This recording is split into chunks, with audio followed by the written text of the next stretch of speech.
Hey, how's it going, folks? Thanks for hanging out with me today, Friday, and hopefully you've had a great week.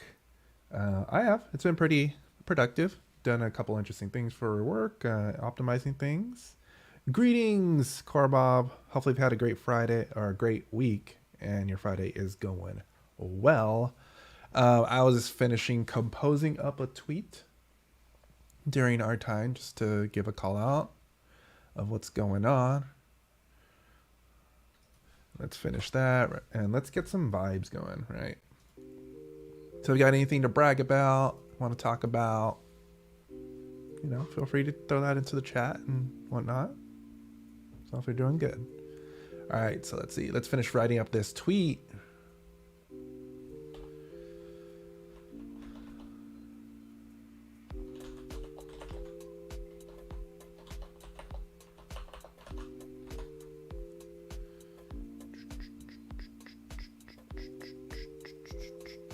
Alrighty, let's do that. Sent out the tweet. We are good. Got the music going. Got the ambiance. So today's, so I wanted to start talking. As usual, we're focusing on the Redwood stuff. One interesting thing I wanted to focus on, at least for the first part of the stream today, we'll see how long that it takes us, how long it takes us for the hour, and that is server-side rendering for Redwood. What? So let me share with you what I am talking about. So let's click present here. Not slides. We are not presenting slides. We're sharing our screen. Our entire screen and this one right here. There we go. Let's click on that one right there to get that in position. So there's an RFC for render modes for RedwoodJS. So I've given this a little bit of a read through, but I thought, why don't we give it another read through and share it with the community, because the Redwood maintainers want our input. So what better way to bring awareness, attention to the RFC for adding render modes into Redwood than to talk about it on stream and hopefully just bring awareness to at least one other developer that could be curious about the RFC for Redwood for adding render modes. They might have some input, they have some insights, some use cases, or maybe you just want to see the way the development's going and stuff like that. So why not bring awareness, talk about it, and see where things go.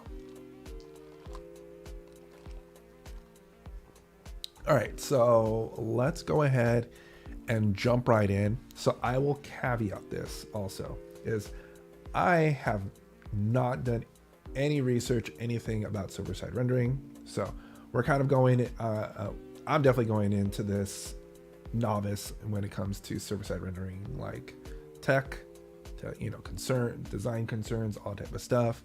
So, but honestly, I feel like even that perspective is valuable, because Redwood, at least this is my perspective about everything. Redwood is supposed to be really simple to use, right?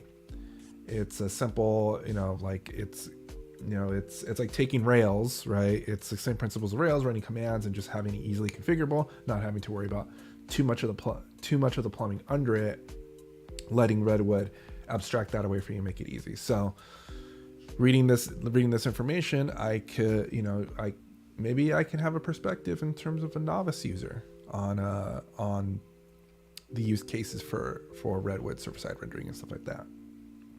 So yeah, which is why I'm willing to jump in and stuff like that.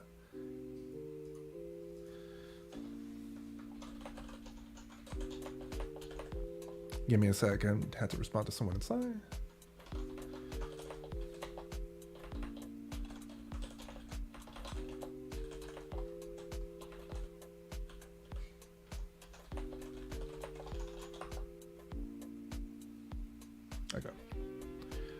have to. But anyway, all right. So let's dive into this. So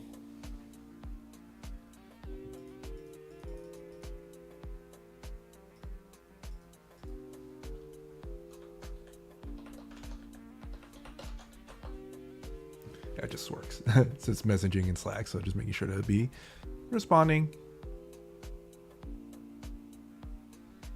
All right, so let's dive into the summary. So introduce the concept of render modes. A prop in the routes file will determine how a route, i.e. a page, will be rendered. So render modes change two things: where the route is rendered, server or client, and how the route is rendered as HTML only, hydrated JS page, a hydrated JS page with dynamic HTML head tags. So I think might need to go and research these topics right here with like the concept of hydrated pages. But let's just finish.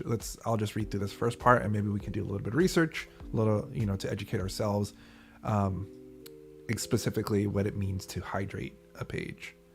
So the proposition here is that we have routes and then a render mode here, and you specify the render mode. So static is client side, I would assume, and then render mode is server for server side rendering. So the proposed render modes are, and then okay, here we go. Here's the little glossary. So static, render this page as pure HTML with no JS tags on every request to the server. Okay. Server, render this page on every request on the server. This is equivalent to server-side rendering. There we go. And then client, traditional Jamstack rendering, return a blank page with JS tags and let the client do the rendering. So this is standard way we're so used to, at least I'm used to dealing with React, is you deliver the JavaScript, and then the client iterates executes a JavaScript and displays stuff, whereas static is just a fixed page, pure HTML, no JS. And then meta only render, so meta only render up to and including the meta tags in the page component. This seems to be a common reason why users want server-side rendering to generate dynamic open graph headers. The partial server-side rendering like this keeps complexity low in your code base, but still gives you the ability to generate dynamic meta tags. And this goes into, I believe the concern for this historically is that, when you're delivering a React, a client-side page, everything is executed on the client side. So like header tags aren't put into the body because the entire app's it's not put into the header tag space, because everything's always just so focused on generating everything inside the body tag, for the whole UI. And so that makes it really bad for SEO purposes. So if you could have it render the meta tags on the server when it's delivering the assets, and then you can just execute the JavaScript dynamically like you would with normal client-side rendering, you get the best, ideally, of both worlds, I think, is the idea behind it. And then stream, which is future. We're not going to talk about this because reading through this, stream is not even covered. And then the reason we offer render modes is so that we can choose the level of complexity we want in your application. Everything in software is a trade-off. True. The more you render on the server, the higher the complexity is. You need to make sure your page and all of the downstream components can be rendered server-side correctly, just like pre-rendering. Yeah. So, and then because you're leveraging more of the server, there could be performance issues, right? Like you could be overloading the server if your server's too small and it can't handle the capacity of everyone trying to load up pages and render, and you're trying to do all the server-side rendering on there. Somewhat ironically too, although server-side rendering can improve performance in most cases, as your app gets popular, less popular unless your infrastructure can keep up with the number of requests, you may actually degrade your performance. That, again, so they just said what I just said. I maybe because I'm just like remembering after reading this through the first time. But let's see. Let me check.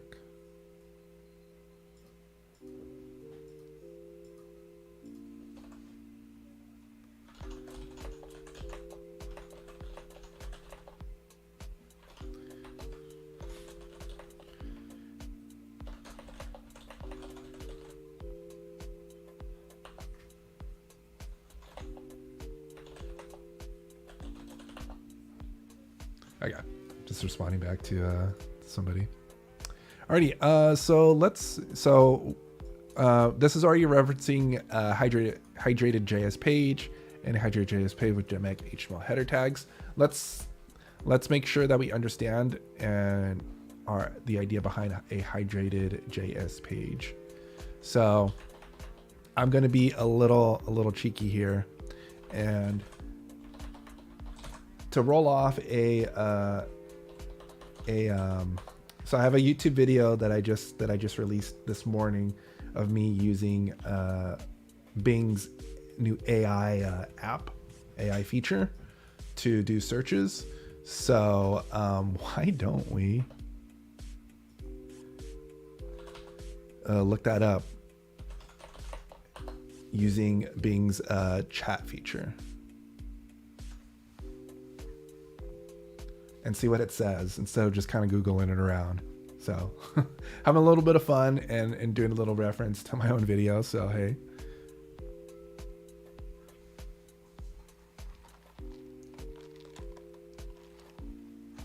So what is a hydrated JS page? Let's see. So a hydrated JS page is a page that uses client-side JavaScript to add interactivity to a static HTML page. Hydration is often used with server-side rendering or static. Do you want to know more about how hydration works? It's useful. Yes, how? So let's see. How does hydration work? So let's follow along with the prompts. So it looks like they looked up Wikipedia, some Gatsby, why efficient hydration in JavaScript. All right, let's see. So hydration works by using client-side JavaScript to attach event handlers to the HTML elements that were rendered by the server. This way the page becomes interactive and can respond to user actions. Hydration can be done in different ways depending on the JavaScript framework used. Do you want to know more about specific frameworks? Example for hydration.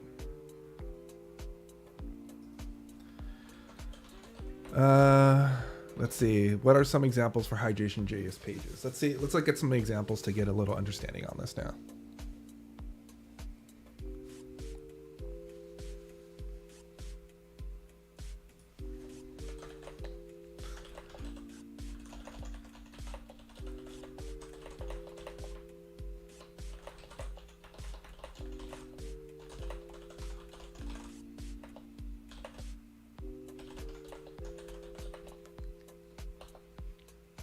All right, so let's see what it says.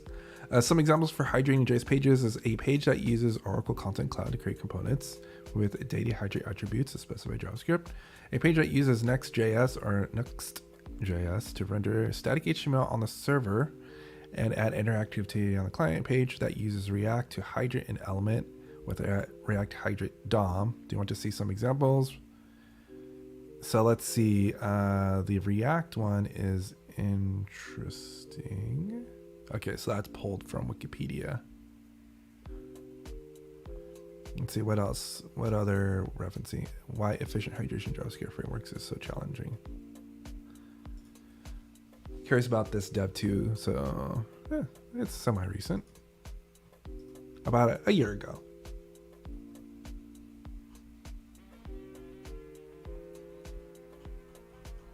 Ooh, this is a lengthy article.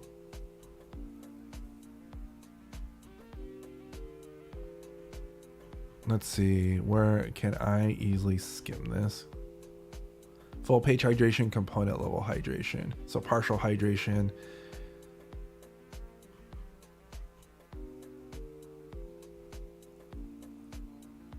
Static route outside of our hydration.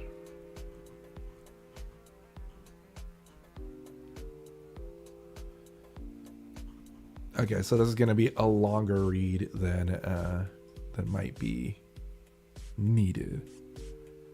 All right, so we got an idea of what hydration is. We can use for trying to ask the server to do some updates, like rendering some static HTML, and then for certain parts of the app doing a request out for it to execute some code and bring it back.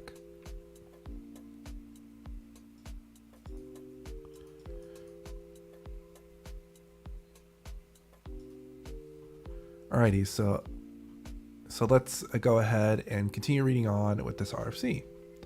So other new concepts, route hooks, and server data.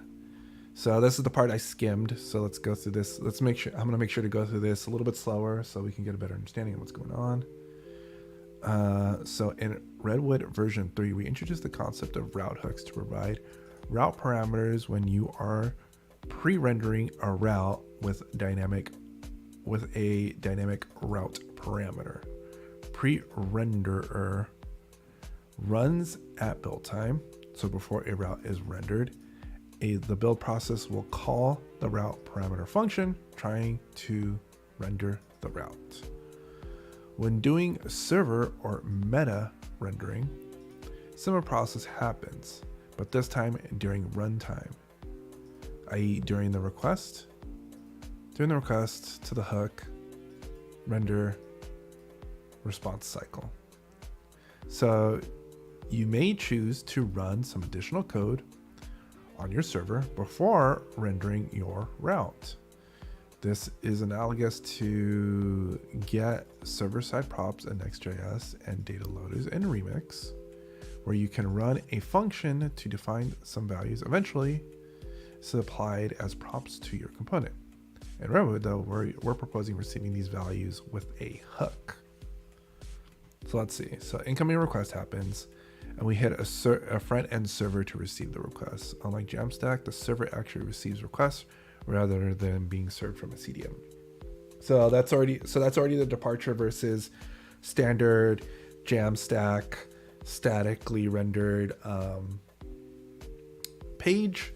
Is before you could be able to just compile your JavaScript, stick it on a CDN, and then you just load the file, and then the browser executes. But since we have now there's like dynamic stuff that needs to be ran on the server itself before being served up. So like traditional web server, we actually have a front-end server that we have to communicate with.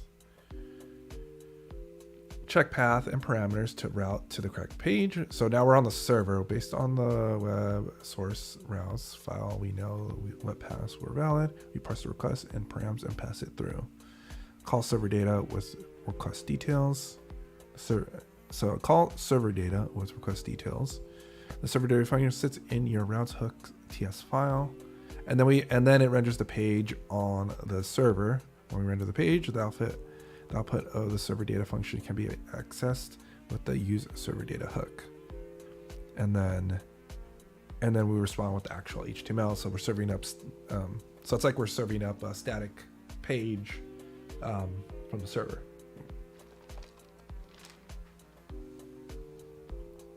So this has two parts to it. The server data. So there's the server data, a function defined in your page routes TS or page route hooks TS file that will return whether you want to provide that will return whatever you want to provide to your page. This function runs right before your route is rendering, but on the server. So so it will go and fetch whatever data you want to, so it can render it on the page on the server. This means you have direct access to your DB, or you can do fun stuff like dynamic OG image generation. Be careful, you could just break rendering if your server data hook is computation too expensive. Yeah, so it's just like standard request cycle if you were using something like Rails and requesting for to just render a static regular old using a regular old vanilla Rails with hitting a controller and then expecting that to return back HTML. On that side you're fetching information. So that's what's going on here. You don't want it to be computation heavy because it would just take a long time to return. And then also there's all the other concerns involved with that. So use server data. A React head lets you consume the data in your component.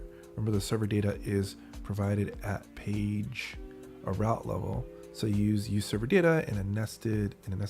So if you use server data in a nested commit, it'll just load your routes data. So you don't have to. So you have access to the top.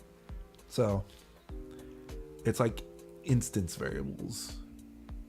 I guess even in Rails, if you had partial renders, like you would have to pass those things down. But there are some edge cases here that need to be fleshed out, and is covered in the section. So let's see. Set server request, check the path, call server data for the request, run the page, and then now it can have access to the server data. Okay, so preload directive and injecting the correct chunk. I've done a bit of research into how best to inject the correct bundle on the first render with Vite, and to preload chunks where required. The rough idea around this is at build time, create a map of route to a relevant code split chunk.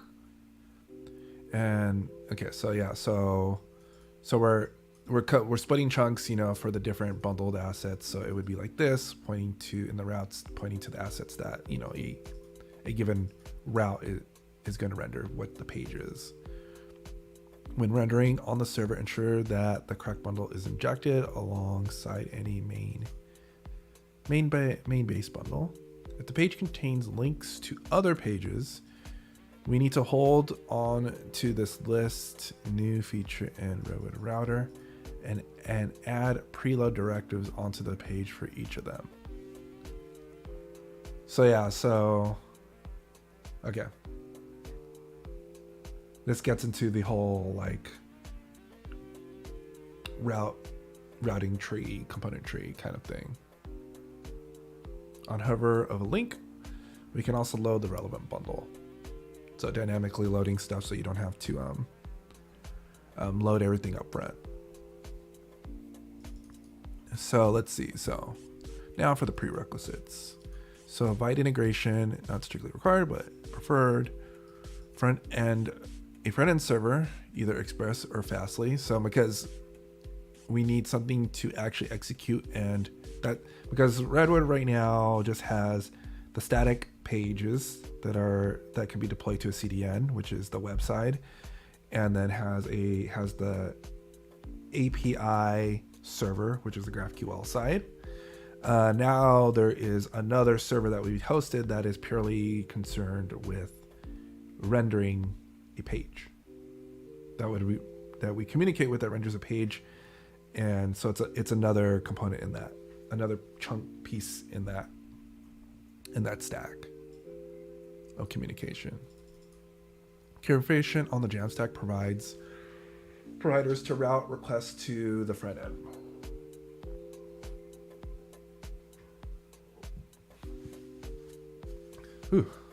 Yawn in mid-talk.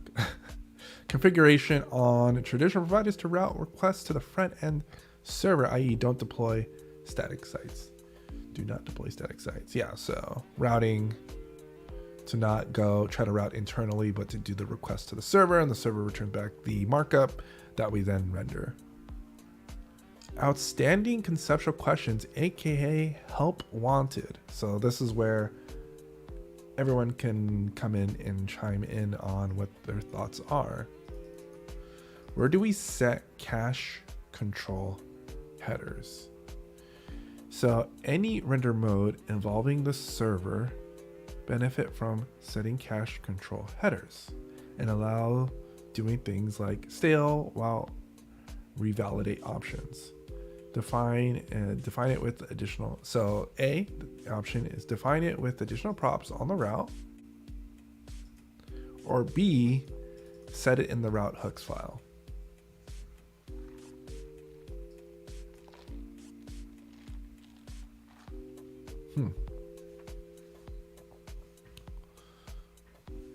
So that's one question. I think when I first read this through, part of me was like, oh, I like this cache headers thing because it's right on the route. But I think it might be better in the routes hooks file instead, because the route hooks file is also going to be used for the server data function that we defined. So keeping it in the world of the routes hooks file would be better, because that's where you're going to be interacting. All that stuff is going to be interacting with. So instead of jumping to two different files, it's all in the routes hooks files instead.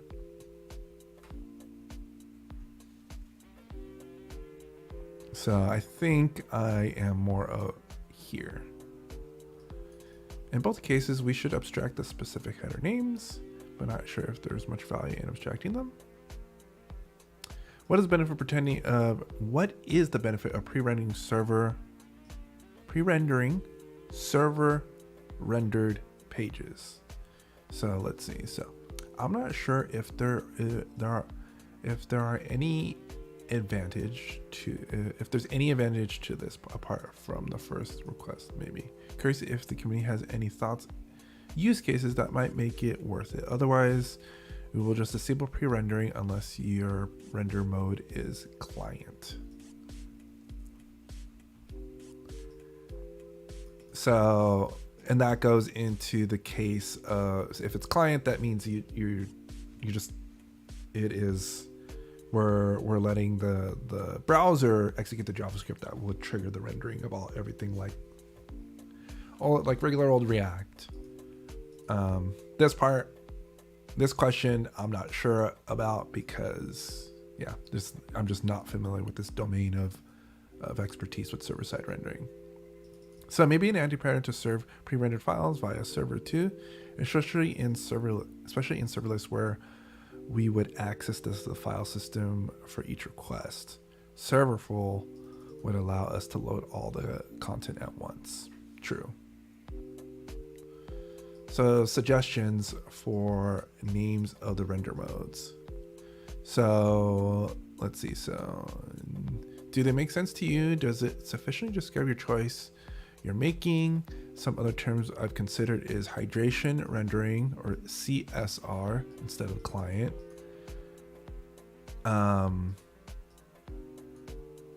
SSR instead of server. So part of me is of the opinion of calling it SSR instead of server, because SSR is the technical term for this, and as a novice user might come in here and they're like, oh, what is this SSR mode? They can easily potentially look it up what SSR is versus server. Because this SSR, even though it says SSR, which is an abbreviation for server-side rendering, server's too vague to fully understand, but SSR is the abbreviation for the server-side rendering concept. So part of me leans more towards calling it SSR instead. Header rendering instead of meta.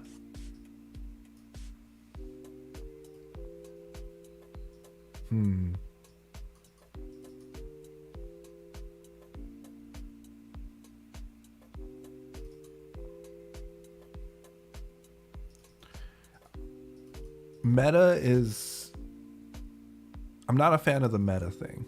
Meta does not, when I look at meta, it doesn't evoke any like I know like it's supposed to generate dynamic meta tags and stuff like that, but it doesn't evoke anything like the part of like, we're trying to render stuff in the header tag. So part of me is like, yeah, let's use head or header.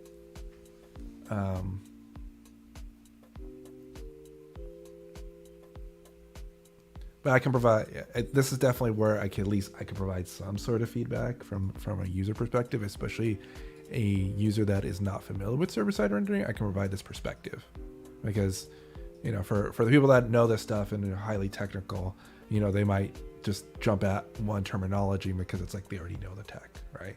But yeah, exactly, Corbob. It's like you hear Meta, you're like, Facebook.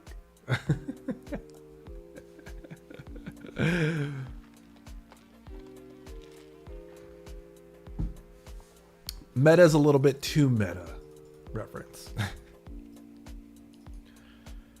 So automatically composing server data hooks. So I'm not sure if this is even desired, but let's say you have dashboard profile and dashboard team. Each page can have a different route hook, but what if I want to share the same hook? You can always call another server data hook in your current hook.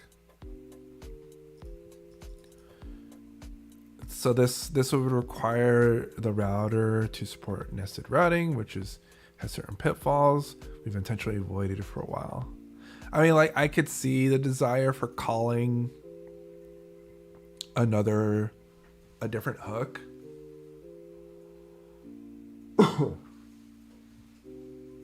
I don't know. I feel like this sort of thing could probably not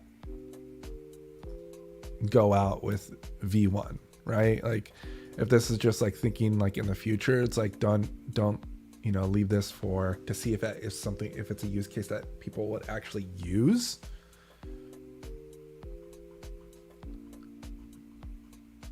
Oh, we jumped over to 6. It's what we got. 1, 2, 3, 4. What happened to 6? Or what happened to 5? It's a conspiracy. Okay, anyway. Capacity-based rendering. So a huge downside to server rendering that often gets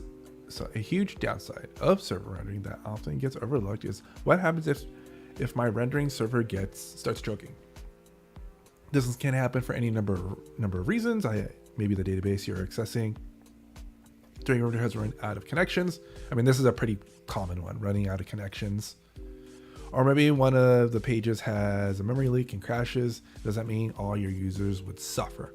I'd like to explore how we can fall back to client-side rendering. Can we leverage Fastly plugins for this potentially when our server is running out of capacity? More importantly, what does this mean in terms of how you build your app? Are you expecting to do a server-side rendering? Maybe you're using route hooks to provide some data to your page. What happens if this data will fall back to the client rendering? So this one's an interesting one when I was reading it, because we're pushing rendering to the server. It's trying to render all the trying to execute the React code and render all the markup for you, and then dish that out in the request. But if in the process of it trying to, render the markup for fetching information for a table, it, run out of database connections, who knows what, but it just times out, right? Like, it just can't finish the thing. The question is, falling back, like, instead of the page trying to render on the server, instead, like, the server somehow is able to communicate back to the client and tell it, like, I can't serve I can't serve this, I can't fulfill this request, I can't fulfill it because of I don't have access to HTML, so you need to just go ahead and do client-side rendering instead for this information. And I guess, it would go and fetch directly from the GraphQL API instead of the UI server, the render server, requesting from the API instead.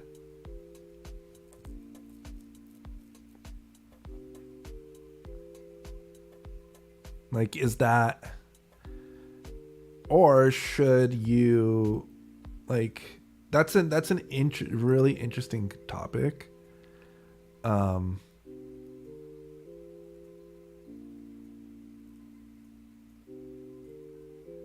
It's like, should rendering be a little bit more, I mean, like, it's, like in a standard kind of CRUD based statically rendered type of server, if it times out, and you get, a 400, 403, or whatever, or 503, you get a 5. Sometimes if it crashes, you're going to get a 500 error. You can get a 400 error potentially too, but it just completely crashes out. It'd be more interesting if you had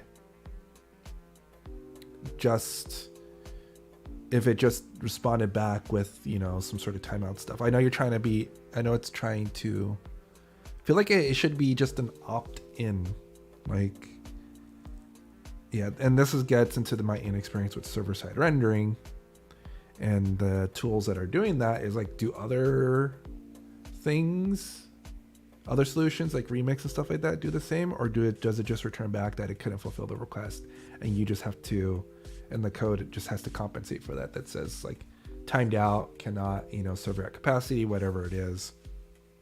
Then to go and hit to client-side rendering when we can leverage Fastly plugins potentially when you're saying, and like, what does it mean to fall back to client-side rendering?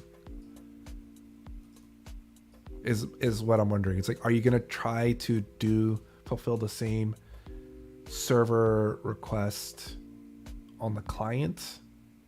Like, basically, instead of trying to render it on the server, are you trying to fulfill the same thing, but instead you're just going to execute everything on the client? But I feel like if you try to do everything on the client, you might end up hitting the same bottleneck, because if you're going to be hitting your if you're going to end up hitting your GraphQL API to fetch information,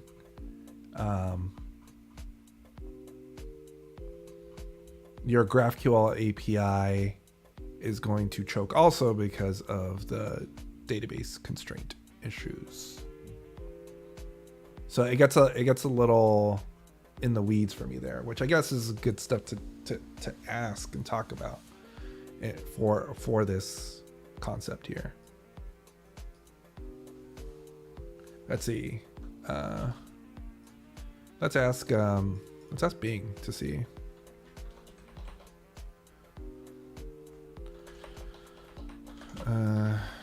And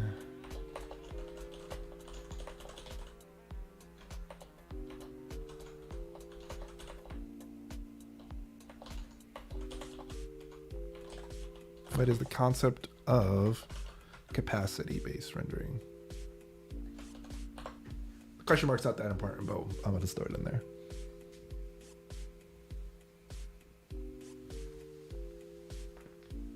Let's see if it sources any material that I can use to potentially look into, to see if there's any other implementations. Okay, so rendering client-side single-page applications on the server and then sending a fully rendered page to the client.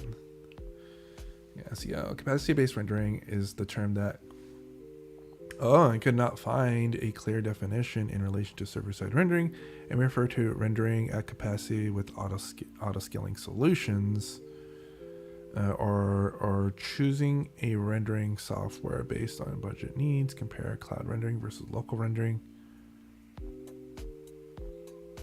So I couldn't find anything specific. Okay. So maybe this is just something that the Redwood core team is trying to think about ahead of time. I have questions. That must be. Okay. Auth and server-side rendering. Currently all supported Redwood auth providers accept dbauth store auth tokens in the browser storage, which is only available client-side. May need to transition to using cookies to be able to render authenticated pages on the server. Concepts to consider: performance impact of reading cookies on every request. Auth cookie will be validated by living in the app root level. Server data route hook. The conceptual complexity when you start caching your pages is how do you make sure your cache page. So conceptual complexity when you start caching your pages. How do you make sure your cache page you cache pages per user? They're typically handled at the infrastructure layer. Are very headers still a thing? But it should still feel really simple. Perhaps we need to talk to Remix community about that. Yeah. So this part I always get kind of iffy about, like, or talking about like authentication stuff and on the server and like implementing these type of solutions. I mean, cookie-based authentication, it seems, it's a standard thing. And then deploying to cloud for V8 isolates. My knowledge on this is very shallow. I'd like to understand a bit more about what it would take to run Fastly server with React running on Versal middleware or Cloudflare workers. Importantly, from Redwood users' perspective, it should be transparent and just work. Haha. One of our core tenets has been not to distract the user from doing what they want to do. Build their app by introducing concerns complexity or infrastructure until they are ready to deal with it. Yeah, I don't. Over my head too. And where do we draw the line between keeping logic in GraphQL versus server data hooks? Exactly.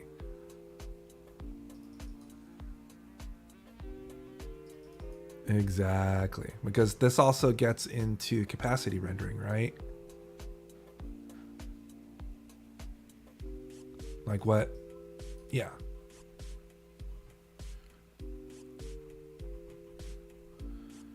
So code loading in chunks. So other practical things, code loading in chunks during navigation has to be refactored. We need to refactor the router to load pages such as under suspense. We need to measure impact of server-side rendering. We need to be able to handle redirects. So it's not currently possible for React Router to redirect a user with the correct HTTP status code with the router. What we'll need to do is gather all the redirects in the render path and at the end send a 3132 in the final. Under the current proposal, the front-end server is separate from the GraphQL backend server. So that's what the call out they're doing. So I just kind of skipped over these things. But this one seems interesting. This has certain advantages. You can change your SDL for your GraphQL. You can change your SDL for your GraphQL. Your front end does not need to restart. This is a common problem with next-gen. I think the architecture is more resilient as well. If your front end server crashes, there's no reason your mobile apps wouldn't continue working with API. That's true. But the question, I guess, this gets into. This also gets into cost, right? But doing more complexity, we're deploying two separate apps in essence. Deployments can also get out of sync, and we are blurring the lines between front end and back end. If we use workspaces like we currently do, we need to think about how to communicate that features like service caching are independent and may not be available to front end server. Okay. And then people giving their feedback on here, on the various concepts, on the various things. And then we have some updates here.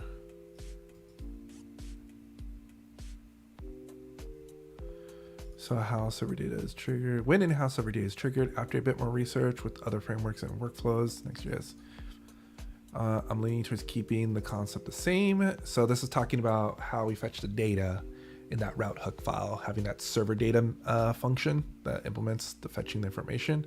So difference is how the server data hook is triggered. First page. So the first page visit with server rendering, the front end server would perform a full render. The server data hook and other hooks will be called during the render cycle before rendering the page on the server. First page visit with client rendering.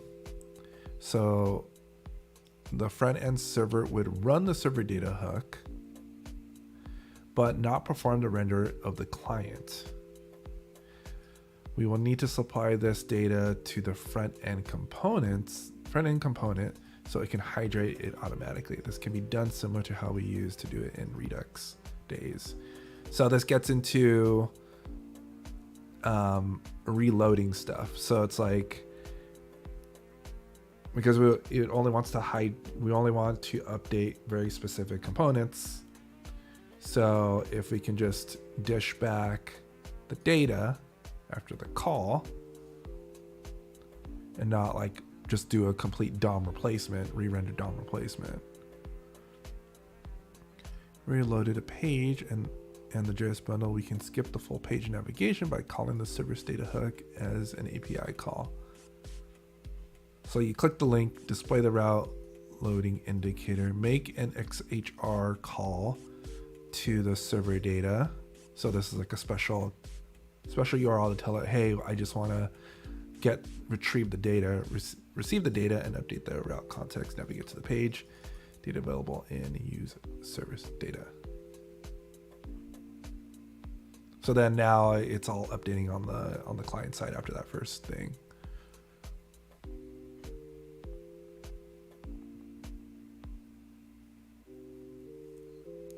Clarification on how auth will work. It makes sense to centralize the auth validator logic on the top level. For example, so home, click on the dashboard, and then so if you click on dashboard, that means we're going to be loading the page. So fetch dashboard, route hook params, send JDBT from the auth, and then on server data hooks, run service data hooks on the route hooks TS and the dashboard routes hooks TS. So at the app level and then at the dashboard level, and then inside of the server at the app level, top level app level service data. So we get the auth hook, we decode it, and then create or update cookie.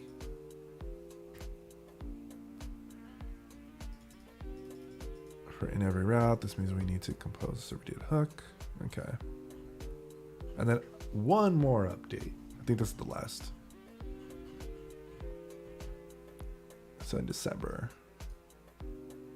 How about a little more clarity after having spent some more time with, okay, so our server data hooks just for making GraphQL queries. Finally have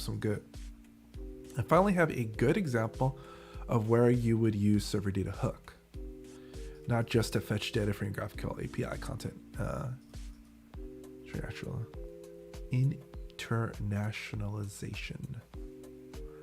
If you are hosting your content on an external CMS, Temple, Storyblok, Strapi, this data has to be fetched from some sort of an API. This is where server data hooks could come in handy. Could come in real handy. You could significantly reduce the rendering time by fetching your content in the server data hook instead of a cell. So okay.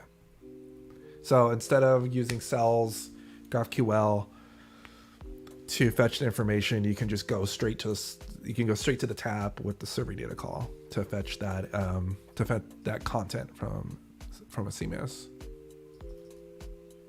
Pre-populating cell data using a server data hook. When you use Remix data loaders or next get server side props, you create a function that will run before navigating to your page, a route hook. Importantly, this could always run on the server. So if you're navigating to a URL for the first time or hard refresh, the flow will look like this. So we're on the browser, we refresh, we call the product page, we hit the front end server, and then it calls the products query call. So now we're hitting our API server, comes back, and then we render the page. So essentially it waits till both the server data hook finishes fetching data and rendering is done by the server. Okay. So, and then you just click on the link on the page, so it does the client-side navigation. In this case, your data has to be fetched using an async API call of fetch. So this is on the client side.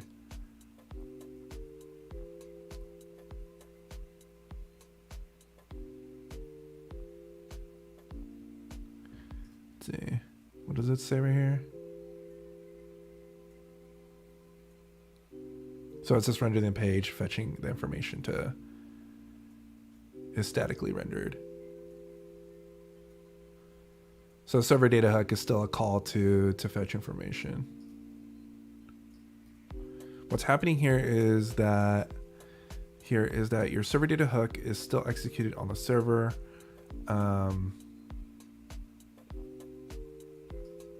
Sends some data back as JSON, which then gets ejected into your component before they are rendered on the client.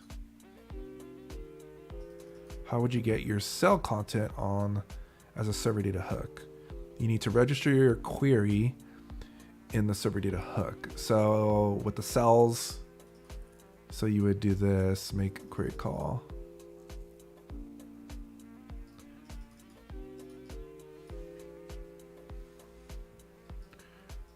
So making the query call for cell to fetch that information, you get your cell data, and then fetch text from CMS. So this is like fetching your data from your CMS, and then you have your data, you have your content from the CMS, and then the cell data.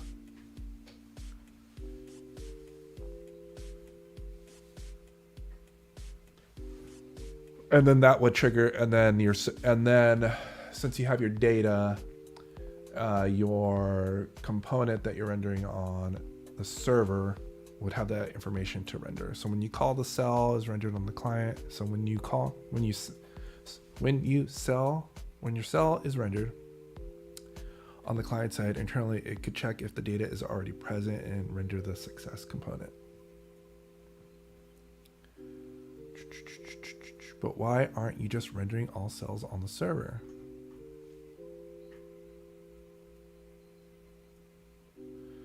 One of the things we're trying to achieve is to the fetching data step independent of the rendering step, so that we can fetch your data using an API call when doing client-side navigation, get your cell data without having to render the whole page up to including the cell. If you do not add the lines to cache your cell query, your cell will be rendered in the loading state by default and fetch data from the browser like it does now. Why bother rendering the cell at all? The majority of cases when you want dynamic meta tag, we want a dynamic meta tag, the title of the page changes based on article title and stuff like that. You want to use the data that you'd normally use in your cell to fetch. True. Why have a cell in the first place? In theory, I could pull data directly from the database in the server hook. Totally valid question. The main advantage of having your data exposed via the GraphQL API is that it works for more than one client. Single source of truth is okay, what I'm getting from this. If you have multiple web apps or a mobile app, the data remains easy to access. If you had your data queried directly via the database, you'd have to expose the data via GraphQL or custom function. So just querying directly from your API or your GraphQL side is nice. Let's see. So question 3, does it feel like too much work to add these few lines to make sure your cell's data is cached already on render? Does the server data concept still feel coherent to you? Or is it getting too complicated? That is a good question. I would have to